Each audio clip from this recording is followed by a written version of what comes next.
मैं लद्दाख में कारगिल में दो तीन ऑब्जेक्टिव्स लेकर इस बार आया हूँ।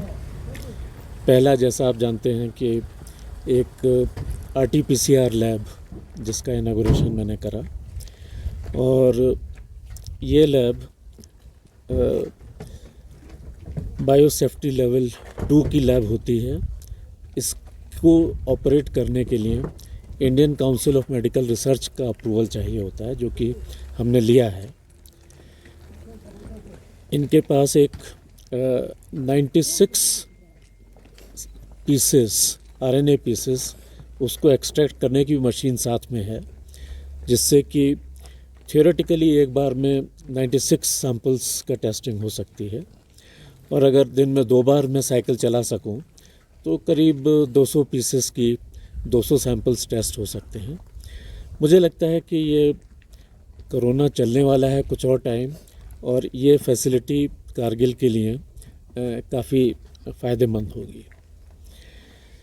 इसके अलावा 2-3 चीज़ें जो और करी गई। एक तो एक UT लेवल फंक्शन ऑर्गेनाइज करा, जिसमें कि 100 days programme drinking water supply जितने भी लेह कारगिल में आंगनवाड़ी सेंटर्स हैं और स्कूल्स हैं, उनमें टारगेट रखा गया है कि पानी की सप्लाई उपलब्ध कराई जाए। काफ़ी मुश्किल काम है, ऊपर से जाड़े भी आ रहे हैं, लेकिन इसकी हम लोग कोशिश करेंगे, जहाँ तक संभव हुआ उसको करने की कोशिश करेंगे। उसी के साथ साथ 2 और प्रोग्राम करे गए। एक प्रोग्राम जो कि फील्ड टेस्टिंग किट्स, उनको कैसे यूज़ करना है, availability quality of water testing, उस पर प्रोग्राम कराया गया। दूसरा प्रोग्राम एक फैसिलिटी जनरल पब्लिक को उपलब्ध करानी कि कोई भी नागरिक, any citizen of Ladakh can go to a public laboratory and get his water sample test. ये कॉन्फिडेंस जगाने के लिए कि जो भी पानी वो यूज़ कर रहे हैं, जो भी गवर्नमेंट सप्लाई कर रही है या उन्होंने खुद व्यवस्था करी है, उसकी क्वालिटी कैसी है उसको चेक करा जाए। इसके अलावा तीसरी चीज़ जो कि करी गई, स्मार्ट सिटी। पूरे देश में जैसा आप जानते हैं कि कंपटीशन बेसिस पर 100 cities were selected for being declared as smart city. हम लोगों ने कोशिश करी, माननीय प्रधानमंत्री जी का आदेश हुआ, और 2 शहर लेह और कारगिल दोनों को स्मार्ट सिटी के अंडर में लाया गया है। उसके लिए टीम यहाँ पर आई है, और उस टीम ने हमारे सामने भी माननीय चीफ एग्जीक्यूटिव काउंसलर के सामने प्रेजेंटेशन करा, डिस्कशंस करे, और ये टीम जाके रिपोर्ट देगी। उसके बेसिस पर ये प्रोजेक्ट अप्रूव होगा। हमें उम्मीद है कि लेह कारगिल दोनों ही स्मार्ट सिटी की कैटेगरी में इंक्लूड हो जाएंगे। इसके अलावा आज मैं सांकू गया था लोगों से मिलने। कल भी ओपन इनविटेशन था, जो भी आए मिले, और काफ़ी सारे डेलीगेशंस ने मेरे से मुलाकात करी। कारगिल में आप जानते हैं कि कुछ दिन पहले जोजिला टनल के लिए ब्लास्ट ऑफ सेरेमनी भी करी गई, और मुझे उम्मीद है कि जल्दी ही उस पर काम भी शुरू हो जाएगा। कुछ काम शुरू भी हो गया है, और जाड़ों में नेचुरली इतना काम नहीं हो सकेगा। जो केंद्रीय मंत्री गडकरी जी हैं, उन्होंने टारगेट रखा है कि 4 साल में ही ये टनल पूरी होनी चाहिए, जबकि कॉन्ट्रेक्चुअल उनका है 6 साल का। मुझे उम्मीद है कि इस टनल के बनाने के प्रोसेस में काफ़ी इकोनॉमिक एक्टिविटी जनरेट होगी, लोगों को काम मिलेगा, व्हीकल्स का, ट्रक्स का, इंजीनियर्स का, सभी को कुछ ना कुछ एक बेनिफिट मिलेगा। तो एक ये मेजर डेवलपमेंट हुआ है। इसके अलावा जाड़े में जो तैयारियां नॉर्मली हर साल होनी चाहिए, उसके लिए CC साहब ने ऑलरेडी मीटिंग करी है। लेह में जैसे ही काउंसिल का इलेक्शन कंप्लीट होता है, UT लेवल पर भी पूरे UT के लिए क्या तैयारियां होनी हैं उसकी एक कोशिश करी जाएगी। हम लोग ये भी कोशिश कर रहे हैं कि कम से कम लास्ट ईयर जो लेवल एयर सर्विसेज का, एयर सपोर्ट का कारगिल में रहा है वो यहाँ पर काफ़ी हद तक उसी पर मिल सके, क्योंकि इस वर्ष एक ज़्यादा डिफ़िकल्ट सिचुएशन हो गई है।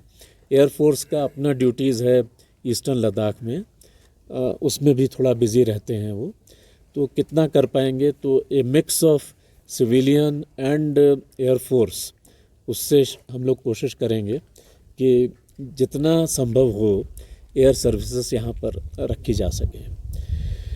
ब्रॉडली कारगिल में आकर मैंने यही करा। डीसी साहब के ऑफिस में कुछ रिनोवेशन हुए हैं, उसका भी एक फाउंडेशन, एक्चुअली इनॉग्रेशन स्टोन मैंने लेकर आ। हमारी कोशिश यही होगी कि जितना एडिशनल फंडिंग मिल रहा है भारत सरकार से, उसको किस तरह से अच्छे तरह से यूज़ करा जाए, ज़्यादा से ज़्यादा यूज़ करा जाए। उसके लिए भी जो काउंसिल के साथ हमने मीटिंग करी, कहाँ पर काउंसिल को मुश्किल आ रही है, क्या प्रॉब्लम्स उनकी सॉल्व करी जा सकती हैं, तो उसकी तरफ हमने ध्यान दिया है। और यूटी एडमिनिस्ट्रेशन काउंसिल मिलकर ही जो भी बजट मिला है उसको खर्च करने की अधिक से अधिक कोशिश करेंगे।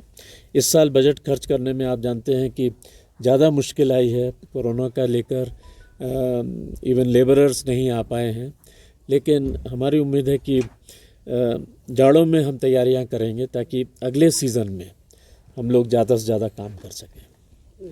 सर, जैसे कि लास्ट ईयर जैसे यूटी का इनॉग्रेशन हुआ, आपने कहा था कि पूरे लद्दाख के लोगों से बात करके एक नए लद्दाख के लिए आप एक नींव रखेंगे।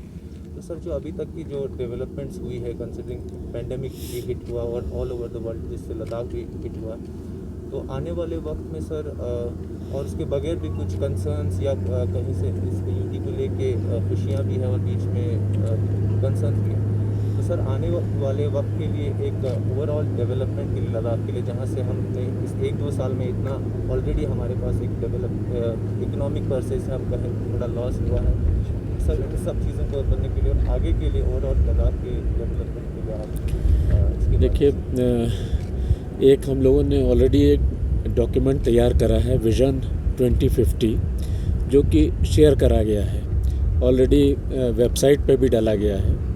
और जनरल पब्लिक से भी हमने रिक्वेस्ट करी है कि आपको इसमें जो भी ओपिनियंस हों, जो भी आपके इनपुट्स हों, वो हमको दें। दोनों काउंसिल्स के साथ मैं सेपरेटली बैठूंगा और उनसे भी डिस्कस करा जाएगा कि विज़न 2050 में जो बोला गया है कितना ठीक है, क्या चेंजेस होने चाहिए। इसके अलावा आपको जानकारी होगी, यूटी लेवल पर एक प्लानिंग बोर्ड का भी कॉन्स्टिट्यूशन करा गया है, जिसमें कि डिफरेंट फील्ड से कई एक्सपर्ट्स हैं, उनकी राय भी ली जाएगी। तो ये कोशिश होगी कि अगले 1-2 महीने में विज़न 2050 सभी के सहयोग से, सभी की ओपिनियन लेकर हम उसको प्रोमलगेट करें। विज़न 2050 में जो हमने एम्फेसिस रखा है वो ये है कि थ्योरी नहीं ज़्यादा बोलनी है, हमें क्या प्रोजेक्ट करने हैं, किस डायरेक्शन में जाना है, स्पेसिफिक बोलें, ताकि स्पेसिफिक प्रोजेक्ट्स को लेकर हम लोग आगे बढ़ सकें। सर, जिस तरह से अगर विजन 2050 की बात करें डॉक्यूमेंट्स की, तो करगिल के जो लोग हैं, करगिल के रिप्रेजेंटेटिव है, काफ़ी नाराज़ दिखाई दिया कि कहा कि करगिल को इक्वल शेयर उसमें नहीं मिल रहा। जिस तरह से हिल काउंसिल करगिल ने भी अपने एप्रीहेंशन जाहिर किया था, तो आगे किस तरह से आप इश्योरेंस करेंगे कि विजन 2050 को इक्वल शेयर करगिल को मिलेगी? देखिए, मैंने पहले भी कहा है कि ये डॉक्यूमेंट एक कंसल्टेंट ने बनाया है, ये यूटी का डॉक्यूमेंट नहीं है। जब तक लोगों की राय नहीं हो जाएगी, उसके अकॉर्डिंगली चेंज नहीं हो जाएगा, ये अडॉप्ट नहीं करा जाएगा। तो पहली चीज़ तो ये कि कारगिल को या लेह को जो भी इस विषय में बोलना है वो ज़रूर बोलें, और नेचुरली जो भी मेरिटोरियस चीज़ होगी उसको स्कोप दिया जाएगा। दूसरी चीज़, मैंने जो पहली बार जब मैं कारगिल आया था तब भी बोला था, मैं रिपीट करता हूँ कि ये बैटल जो है ये बराबरी की नहीं है कि अगर 10 रुपया मैंने लेह में दिया है तो 10 रुपया कारगिल में मिल रहा है। That is not the point. Point is Leh की क्या ज़रूरत है उसको फुलफ़िल करना चाहिए, कारगिल की क्या ज़रूरत है उसको फुलफ़िल करना चाहिए। लेकिन फिर भी आपने पिछले 1 साल में देखा होगा कि हर चीज़ में, चाहे वो बजट हो, चाहे मोदी स्कीम हो, चाहे ग्रीन हाउस स्कीम हो, हमने कोशिश करी है कि बिल्कुल बराबरी का हिस्सा मिले। लेकिन मैं बराबरी के प्रिंसिपल को उतना ज़ोर नहीं देता, मैं ज़्यादा ज़ोर देता हूँ कि आपको किस चीज़ की ज़रूरत है डेवलपमेंट के लिए। अगर माने कि कल ये डिसाइड होता है कि कारगिल को 100 रुपये चाहिए लेकिन इस काम के लिए लेह को 85 चाहिए, या उसका उल्टा, then we should take that decision. ये बराबरी का प्रिंसिपल कोई एक यूनिवर्सल प्रिंसिपल कि आपको चाहिए या नहीं चाहिए, मुझे फिर भी बराबर करना है, इसका कोई मतलब नहीं होता। It has to be development based. Air connectivity बहुत एक बड़ा इशू है सर। यहाँ ये सिविल एयरपोर्ट कंस्ट्रक्शन का काफ़ी सालों से चल रहा है सर, इसका प्रोसेस, ये कब बनेगा सर? कि डेट मैं नहीं दे सकता, सिर्फ मैं इतना आपको जानकारी में बता सकता हूँ कि ये एयरपोर्ट का एक्सपेंशन ये डिपेंड करता है ऑन टेक्निकल पैरामीटर्स, जो कि DGCA airport authority of India वही डिसाइड कर सकते हैं। उन्होंने ही हमें ये एडवाइस करा कि international civil aviation organisation Montreal, उसके साथ आप कंसल्टेंसी लीजिए और उसको इम्प्लीमेंट करिए। हम लोगों ने जो उन्होंने पैसा मांगा था, वी हैव ऑलरेडी पेड, लेकिन वो आज तक नहीं आ पाए हैं, शायद कोविड के चलते। वी आर परसुइंग कि वो जल्दी से जल्दी आकर यहाँ पर अपनी ओपिनियन दें।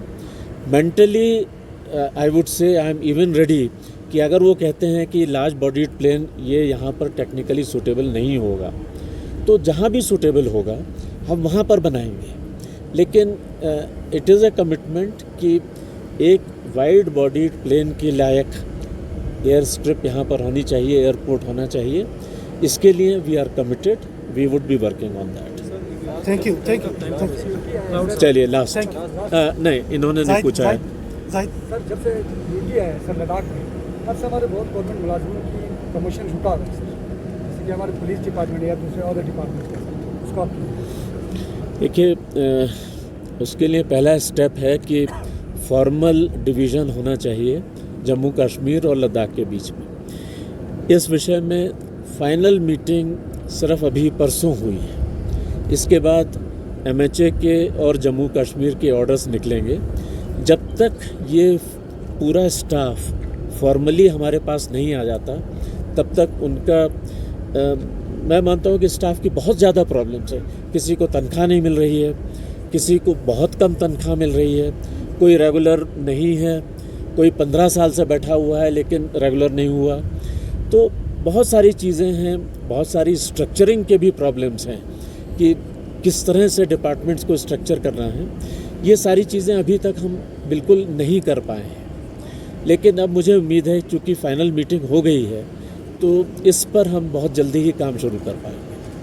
लास्ट क्वेश्चन नाउ अच्छा ओके लास्ट। फुल फ्लेज्ड कब से प्रॉपर तरीके से काम होगा सर, क्योंकि काफ़ी मुआहदे भी हो गए थे सर, एग्रीमेंट वगैरह भी हो गए थे, हमारे जितने स्टेक होल्डर्स थे सर, तो लेह की तरह प्रॉपरली कब से? देखिए, लेह में भी हेडक्वार्टर नहीं बनाया आज की तारीख में, कारगिल में भी नहीं बनाया। कारगिल में आपको जानकारी है कि कुर्बथांग में we would like to do, और वहाँ पर आर्मी से एक एग्रीमेंट होना है ताकि वो ज़मीन मिल सके। आर्मी के साथ मैंने भी इस बार बातचीत करी है, जो मैं शायद आपको बताना नहीं चाहता था लेकिन बता रहा हूँ कि आर्मी के साथ भी बातचीत करी है। और we are trying to work out कि यहाँ पे जितनी ज़मीन चाहिए for a secretariat, for a police headquarters, for Raj Niwas, वो हमें मिल जाए, और उस पर हम ज़रूर काम करेंगे।